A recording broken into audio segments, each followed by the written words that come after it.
ఈ నెలలో అత్యద్భుతమైనటువంటి విశేషంగా అందరినీ రక్షించుకోవడానికి సాధనంగా వచ్చినటువంటిది దీపాన్ని వెలిగించడం.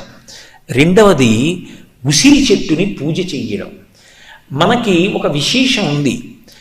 ప్రకృతి స్వరూపంగా ఏదో ఈ చెట్టు ఈ ఋతువులో ఈ కాయ కాస్తోంది అని విడిచిపెట్టరు.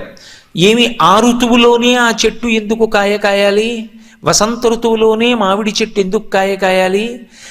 సంవత్సరాది ప్రారంభంలోనే వేప చెట్టు ఎందుకు పువ్వు పుయ్యాలి?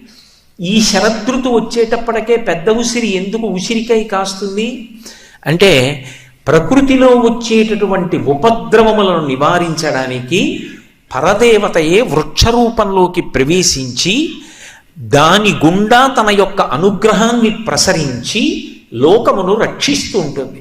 బాహ్యంలో చెట్టుని చూడరు. ఆ కాలమునందు చెట్టు యొక్క ఫలస్వరూపంగా లోకాన్ని రక్ష చేసేటటువంటి ఆ శక్తి వెనక భగవత్ తత్వాన్ని చూడడం సనాతన ధర్మానికి ఉన్న గొప్పతనం.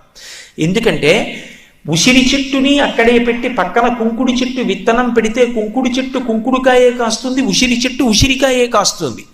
ఉసిరి చెట్టు ఉసిరికాయే కాసేటట్టుగా నేను నిర్ణయించలేదు.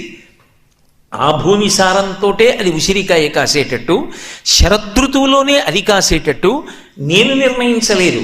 అది భగవంతుని యొక్క నిర్ణయం.